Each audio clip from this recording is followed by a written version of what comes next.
हजरत सैयदना फारूक आजम रदी अल्लाह, मैं तफसील से बात करूंगा अगले जुमे जनाब फारूक आजम के हवाल पर। हजरत उमर फारूक रदी अल्लाह तआला अन्हु बदर के मैदान में जब निकले ना बदर में, तो हजरत उमर से हुजूर ने तजवीज मांगी, फरमाया सफ बंदी कैसे करें, किस तरह लड़ना है। जनाब उमर फारूक रदी अल्लाह तआला अन्हु कहने लगे, हुजूर ये जितने आए हैं ना काफिर लड़ने, ये किसी का कुछ चाचा लगता है, किसी का कोई मामू लगता है, किसी का भाई है, किसी का बेटा है, तो महबूबा सफ बंदी की क्या जरूरत है, जो मेरे रिश्तेदार है मेरे हवाले करें, मैं गर्दनें काट के आपको देता हूं। जो अबू बकर के रिश्तेदार है वो अबू बकर के हवाले करें, वो गर्दन काट के दे। जो अली का कुछ लगता है वो अली के हवाले करें। हम दुनिया को बताएंगे कि अशिद्दाउ अलल कुफ्फार, अशिद्दा अलल, उसके लिए हमारे पास सख्ती है, कोई नरमी। वो हमारा सगा भी हो तो उसके हक में कोई नरमी। हजरत उमर ने अपने सगे मामू की गर्दन काटी बदर के दिन, सगे मामू की। हजरत अबू उबादा बिन जर्राह, सुनो, इस्लाम अमन का दरस देता है, मोहब्बत का दरस देता है। भाई इस्लाम ही तो अमन का दरस देता है, पर जड़ी बूटी काटना बदअमनी नहीं होता। जालिम का हाथ पकड़ना बदअमनी, और अमन वाले और होते हैं बुज़दिल, इन दोनों में फर्क होता है। अमन वाला बनने का कहा गया है, बुज़दिल बनने का कहा।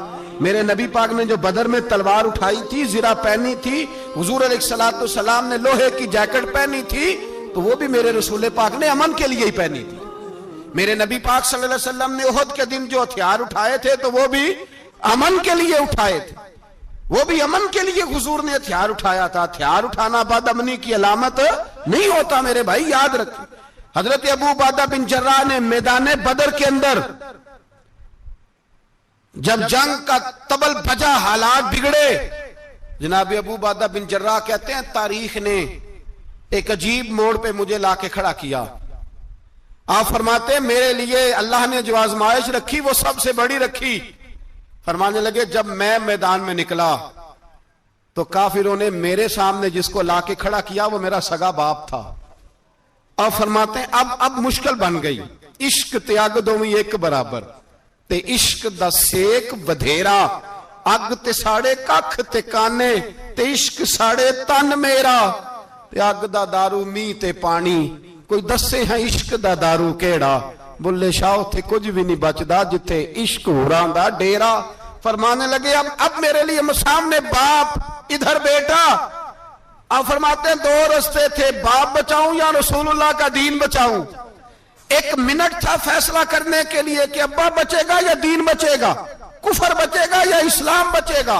फरमाते हैं मैंने मिनट पूरा नहीं सोचा, मैंने तलवार उठाई, बाप की गर्दन काट के गिराई और रसूलुल्लाह का दीन बचा लिया। बाप की गर्दन कट के गिरी और नबी पाक का दीन बच गया, बचा लिया रसूलुल्लाह का दीन। हजरत उमर ने मामू को मारा। हजरत मुसअब इब्न उमैर कहते हैं तारीख मुझे भी लाके खड़ा करती है बदर के मैदान में, तो कुफर का लिबादा ओढ़ के जब सामने आया तो वो मेरा सगा भाई था। सगा भाई, हजारों कौमें वजूद में आई दहर में खुश्क तर के रिश्ते से, पर हमने बुनियादे दोस्ती रखी याद खैरुल बशर के रिश्ते से। सगा भाई कुफर का नुमाइंदा बन के सामने खड़ा हुआ। मुझे इकट्ठे खेलना भी याद था, मुझे एक बर्तन में रोटी खाना भी याद था, एक मां से लोरियां सुनना भी याद था। फरमाते हैं ये सारा कुछ याद था, पर इस्लाम के हक में दिया हुआ खुतबा जो मोहम्मद अरबी ने दिया था वो भी मुझे याद था। मुझे रसूलुल्लाह की बताई हुई बातें भी, फरमाते हैं मैं सारा कुछ भूल गया, पर मुझे अपने रसूल का पढ़ाया हुआ सबक नहीं भूला, वो मुझे याद रहा। मैंने फिर सगे भाई की गर्दन काटी और मैंने वो गर्दन काट के हुजूर के पास पेश की, और मैंने दुनिया को बताया कि हमारे लिए असल वो है जो हमारे रसूल हमें हुक्म इरशाद फरमाते हैं। ये रिश्ते हमारे लिए असल। हमारे अबू बकर सिद्दीक मैदान में निकले, बेटा काफिरों की तरफ से लड़ने आया है, सगा बेटा, और मेरे मुस्तफा करीम ने फरमाया औलाद बुज़दिल कर देती है आदमी को, पर जब ईमान पुख्ता हो तो फिर सहाबा ने इस बुज़दिली की भी परवाह नहीं की। सगा बेटा काफिर की जानिब से आया। हजरत अबू बकर सिद्दीक ने तलवार से हमला किया, बेटे ने ढाल आगे की। जब साहबजादे ने ढाल आगे की ना, तो हजरत अबू बकर की तलवार लोहे की ढाल से टकराई, तलवार गिर गई। अब हजरत अबू बकर निहत्ते हो गए, साहबजादे ने उठाई तलवार। कहता जब मैं मारने लगा तो ख्याल आया घर तो मेरा उजड़ेगा ना, बाप तो मेरा ही है ना। साहबजादे कहते हैं मैं अबू बकर सिद्दीक को छोड़ के चला गया। बाद में मुसलमान हो गए, कलमा पढ़ लिया। एक दिन घर में बैठे थे तो बात शुरू हो गई। साहबजादे कहने लगे अब्बा जी वो याद है ना जब मेरी ढाल से आपकी तलवार टकराई थी और तलवार गिर गई थी तो मैंने आपको बाप समझ के छोड़ दिया, मेरा ही घर उजड़ना था बाप समझ के। जनाब सिद्दीक अकबर रदी अल्लाह ताला अन्हो साहिब इब्ने शाम ने लिखा है कि अपनी सुरीन पर 2 दफा हाथ मारा, 2 दफा। कहने लगे बेटे तू उस वक्त काफर था, तूने मुझे छोड़ दिया। मैं जब वापस पलटा था ना उसी दिन उसी लम्हे तो मेरे दिल में ख्याल था कि बेटे ने तो छोड़ दिया है, लेकिन अगर बेटा यूं मेरी तलवार के नीचे आता मैं बेटा समझ के माफ ना करता, कुफर का नुमाइंदा समझ के कत्ल कर देता। इसलिए कि मेरी नजर में अगर कोई अहमियत है तो रसूलुल्लाह के फरमान की अहमियत है। बाप बेटे औलाद की कोई अहमियत है? अशिद्दाउ अलल कुफार, काफर से नफरत ही नहीं होती। हजरत उमर फारूक रदी अल्लाह, मुझे पलट पलट के याद आते हैं सैयदना फारूक आजम। हजरत फारूक आजम रदी अल्लाह तआला अन्हु से ईसाई बादशाह ने कहा मैं मिलना चाहता हूं। आप फरमाने लगे टाइम नहीं, जो तुझे मिलना है वो मदीने के गरीबों को ना मिलूंगा, वो रसूलुल्लाह के नौकरों को नहीं मिलूंगा, तुझे मिल के क्या करना है? मैं उन्हें मिलूंगा जिनके लबों पे रसूलुल्लाह का दुरूद जारी है, जो मुस्तफा से प्यार करते हैं। मुझे तुझसे मिलने की कोई जरूरत हमारे यहां वो नफरत नहीं कुफर के लिए जो मुसलमान के दिल में होनी चाहिए। मेरे रसूल पाक सैयद आलम नूर मुजस्सम सल्लल्लाहु अलैहि वसल्लम ने जो लोग तैयार फरमा, नींद तो नहीं आ रही आप हजरात को? एक वो मंजर था हजरत उमर ने जब अपने सगे मामू को लताड़ा, जनाब अबू उबादा बिन जर्राह ने बाप को कत्ल किया, मुसअब इब्न उमैर ने भाई को कत्ल किया। एक वो मंजर था। एक वो मंजर था जब मुसलमान मक्के से मदीने आए, मदीना तैयबा पहुंचे तो मुस्तफा करीम ने फरमाया ये तुम्हारे भाई हैं, बस बात खत्म हो गई। ये तुम्हारे, भाई इतनी सी बात है, ये तुम्हारे, इससे ज्यादा नहीं। कोई लंबा खुतबा नहीं नबी पाक ने दिया। फरमाया ये तुम्हारे, अपने भाइयों की मदद करो। हद हो गई मदद करने की। भाई का बाजू पकड़ा, घर ले गए, कहने लगे ये 15 किले मेरे हैं, 6 जो तुम्हें पसंद आते हैं रख लो, तुम्हारे हो गए। घर का सामान बिस्तर रजाइयां तक निकाल के दरवाजे के अंदर रखे। भाई से कहा यार जो तुझे अच्छा लगता है रख ले, आधा तेरा आधा मेरा। यहां तक एक वो मौका जब अशिद्दाउ अलल कुफार, एक ये मौका रुहमाउ बैनहुम। सहाबाए किराम अलैहिम रिदवान में से किसी के पास 2 बाग थे, एक में खजूरें ज्यादा पकी, एक में कम पकी। जब वो अपने भाई को देने लगा तो उसने कहा तुझे रसूलुल्लाह ने मेरा भाई बनाया है, तुझे वो वाला बाग दूंगा जिसकी खजूरें ज्यादा पकी हुई है, वो वाला बाग दूंगा, खजूरें ज्यादा पकी हुई। और यार तारीख आलम ने ये नजारा नहीं देखा कि वहां से एक शख्स आया गरीब है, रिश्ता नहीं मिलता। यहां एक शख्स ने क्या किया, उसको अपने खानदान से, अपने घर से रिश्ता भी दिया। कहा भाई है, इसको यहां बसाना है, रखना है, लाना है। कोई तहजीब का टकराव नहीं हुआ, कोई उन लोगों के आपस में झगड़े नहीं हुए, कोई नहीं कहा कि ये मुहाजिर है, ये अंसार है, कोई किसी जगह नहीं कहा तुम्हारा खाना पीना रहना सहना अलग है, कोई किसी जगह बहस नहीं हुई, आधा बांट के दिया। और फिर भाईचारे का हाल ये था कि तबूक के बाद जब बड़ा माल आया ना मुसलमानों के पास, ढेर लग गए, बैरीन से माल आया तो ढेरों लग गए। तो रसूल पाक सल्लल्लाहु अलैहि वसल्लम ने अंसारे मदीना को बुलाया, मदीने वालों को। फरमाया तुमने बड़ा एहसार किया था अपने भाइयों पर, तुमने अपनी आधी आधी जायदादें दे दी थी, तुमने रुहमाओ बैनहुम का पूरा मुजाहिरा अमलन करके दिखाया था। अब माल आ गया है, 2 ऑप्शन मैं तुम्हें देता हूं, 2 किस्म की तरजीहात, एक चीज कबूल कर लो। का या रसूल अल्लाह सल्लल्लाहु अलैहि वसल्लम हुक्म फरमाइए। फरमाया यहां तो जो माल तुमने अपने महाजिर भाइयों को दिया है वो वापस ले लो, वो तुम वापस ले लो, और ये जो माल आया ये मैं इनमें बांट देता हूं।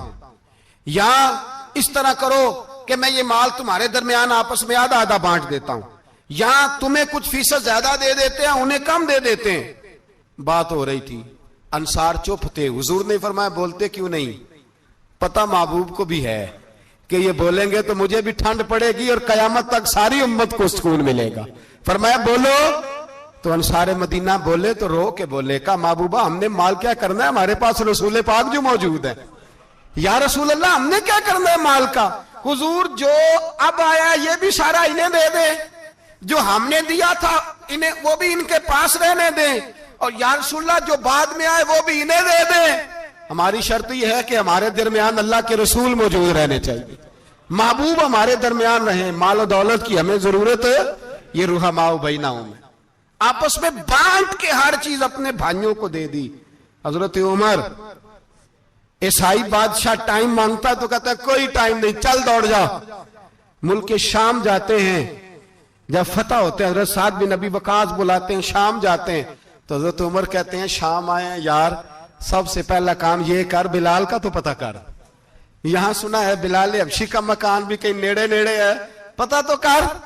हजरत बिलाल हबशी हजरत सैयदना साद कहने लगे हुजूर बुला ना ले। फरमाया नहीं, वो मुस्तफा का गुलाम है तो मेरा तो इमाम है, मैं घर मिलने जाऊंगा। घर रुहमाओ बैनाहुम, काले रंग के हबशी गुलाम सैयदना बिलाल हबशी को मिलने घर गए, और जनाब उमर जाके बैठक में इंतजार करने लगे, गोया ड्राइंग रूम में बैठे इंतजार होने लगा। जनाब सैयदना बिलाल आए तो हजरत उमर उठ के खड़े हुए।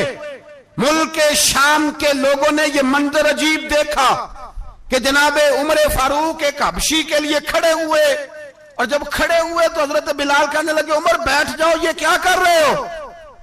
तो हजरत सैयदना उमर रो पड़े, कहने लगे बिलाल तो हबशी पहले था, जब से रसूलुल्लाह का गुलाम बना है सारी उम्मत का इमाम बन गया, सारी उम्मत का तो इमाम बन गया है जब से तो नबी पाक सल्लल्लाहु ताला अलैहि वसल्लम का गुलाम बन।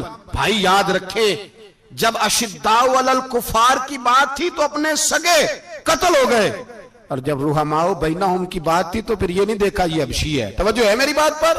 जाग रहे ना आप लोग? इधर देखे, फिर ये नहीं देखा कि ये हबशी है, ये रूमी है, ये कौन है, फिर ये देखा कि ये रसूलुल्लाह का गुलाम है सल्लल्लाहु। हजरत अबू बकर सिद्दीक रदी अल्लाह ताला अन्हु से किसी ने पूछा था बदर में फतह कैसे हुई? अब भी मुसलमान कहते हैं नहीं जी कैसे लड़ेंगे जी, हमें अपना बड़ा मसला है। ये कमजोर लोगों की बातें, कमजोर जो खुदा वाले होते हैं उनकी ये सोच नहीं होती।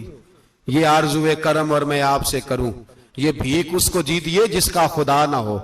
ये कमजोर लोग हैं जो कहते हैं नहीं कैसे होगा, किस तरह होगा, जिनको पता हो कि हमारी गैबी ताकत है हमारी। हजरत अबू बकर सिद्दीक रदी अल्लाह ताला पूछा जनाब बदर में कैसे जीत गए? तलवारें ज्यादा थी, नेज़े ज्यादा थे, या आपको जासूसी ज्यादा थी, पता ज्यादा था कि यूं काबू आएंगे काफिर? तो अबू बकर सिद्दीक फरमाने लगे ना नेज़ों से जीते ना तलवारों से जीते, हम जो बदर में जीते हैं तो मुस्तफा की नमाजों से जीते हैं। हमें जो बदर में कामयाबी मिली तो रसूलुल्लाह की दुआओं की बरकत से मिली। फरमाने लगे काफिर सारी रात शराबे पीते रहे, सारी रात वो नाच गाने में मसरूफ रहे, और मैं हुजूर के खेमे में मौजूद था, नबी पाक सारी रात नमाज पढ़ते रहे, सारी रात हुजूर नमाज पढ़ते रहे, सारी रात अल्लाह से दुआ करते रहे। फरमाया सुबह जो कामयाबी मिली तो ये मुस्तफा की नमाजों की बरकत से मिली। एक बुजुर्ग की मैं बात सुन रहा था, वो कह रहे थे अब नमाजें इबादतें रियाजतें बाद में करना, पहले जिहाद करो।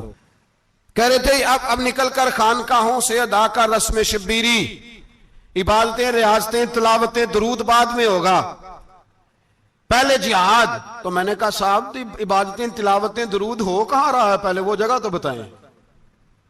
खानकाहों पे तो उर्स हो रहा है, साल के बाद ढोल लग रहा है। वो जो जमाना था ना कि खानका शरीफ पे शाम तक कुरान मजीद खत्म होगा, फजर के बाद 50,000 दरूद पढ़ा जाएगा, वहां लोग आए हैं तो वहां जिक्र करते करते लोग इस कदर मस्त हुए कि उन्हें होश ही नहीं कहां के कहां गए। वो तो दौर खत्म हो गया। अब कहां है खानका में? अब तो नजर नियाज रह गई, खत्म शरीफ रह गया, उर्स पाक रह गया, बाकी तो मामला खत्म है। वो कहां गया मामला सारा? भाई दुआएं इल्तजाएं। शहाबुद्दीन गौरी से पूछा जनाब फतह कैसे हुई? कहने लगे ख्वाजा मोइनुद्दीन अजमेरी की दुआओं की बरकत से। फरमाते हैं बाबा दुआ मांगता था, हम जिहाद करते थे, अल्लाह कामयाबी दे देता था।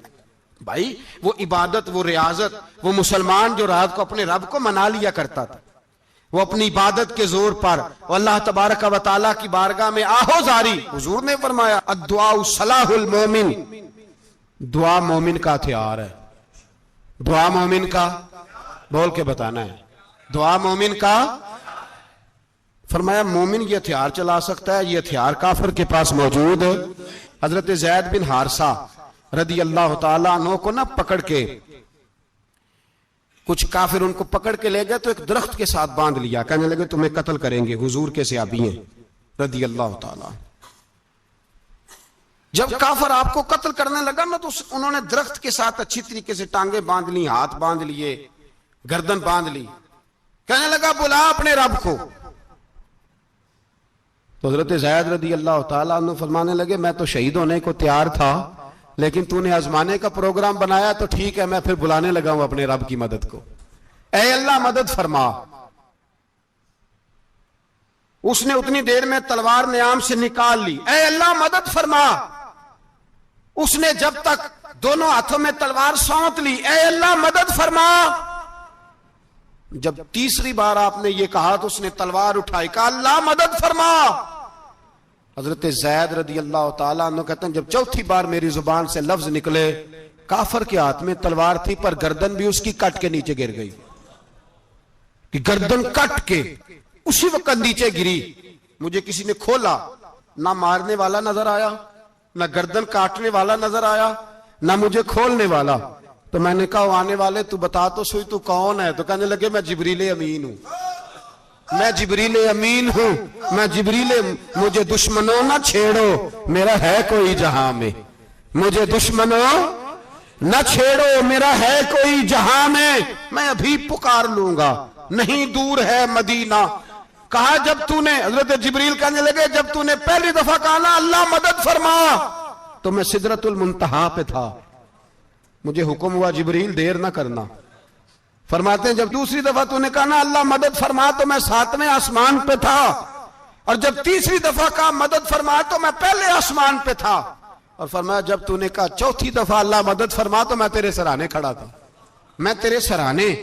तो भाई अब तो इज्तिमाई दुआ भी नहीं रही हमारी, अब तो ये वाला सौता भी। अकबर अल आबादी ने कहा था मुसीबत में भी अब याद खुदा हमको नहीं आती, दुआ मुंह से ना निकली जेबों से अर्जियां निकली।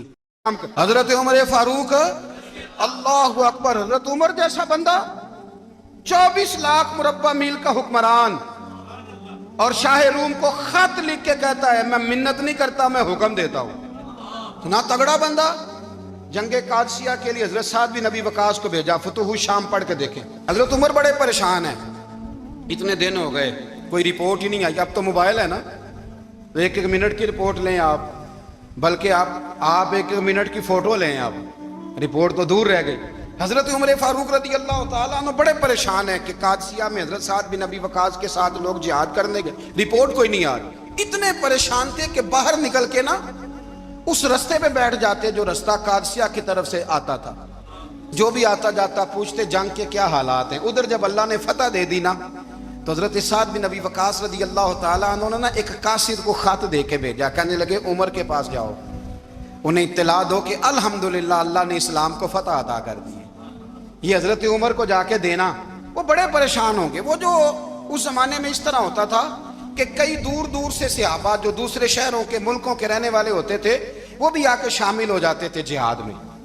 कोई एक दफा मदीने आया, कोई 2 दफा आया, फिर अपने अपने इलाकों में। बहुत सारे लोगों ने ज्यादा दफा हजरत उमर को देखा भी नहीं था। वो जो कासद खत लेके आया था ना, उसने एक आध दफा देखा था, हजरत उमर बूढ़े हो गए, वो पहचानता नहीं था। उधर से वो खत लेके आ गया। हजरत उमर मदीने से बाहर निकल के उस रोड पे बैठे थे जो कादसिया से आता था। जब वो उस आदमी को आते देखा तो हजरत उमर उठ के खड़े हो गए, फरमाने लगे कादसिया से आ रहे हो? वो क्या कहता है, फटे पुराने कपड़े, टूटे हुए जूते, सर पे पुरानी पगड़ी। कहने लगे गुलाम मदीने के रहने वाले हो? हजरत उमर कहने लगे हाँ मदीने का हूं। कहा मैं कादसिया से आया हूं, अल्हम्दुलिल्लाह अल्लाह ने इस्लाम को फतह दे दी है, अल्हम्दुलिल्लाह कुफर की कमर टूट गई है। उसने ये बात करके तो घोड़े को एड़ी लगाई, घोड़ा दौड़ने लगा मदीने के। हजरत उमर भी साथ साथ दौड़ रहे। फरमाने लगे अच्छा बताओ खालिद बिन वलीद का क्या हाल है? थोड़ा आगे जाके फरमाने लगे उसामा बिन ज़ैद कैसे है? वो कहते ठीक है। फिर उसने और घोड़ा, उमर साथ साथ दौड़ रहे हैं, साथ साथ। 24 लाख मुरब्बा मील का हुक्मरान, एक जूता पैर से निकल गया, उमर दौड़ रहे हैं। आगे जाके पूछते हैं साद बिन नबी वकास का क्या हाल है? कहा हुजूर वो भी ठीक है। कितने लोग मेरे शहीद हो गए मुसलमानों में।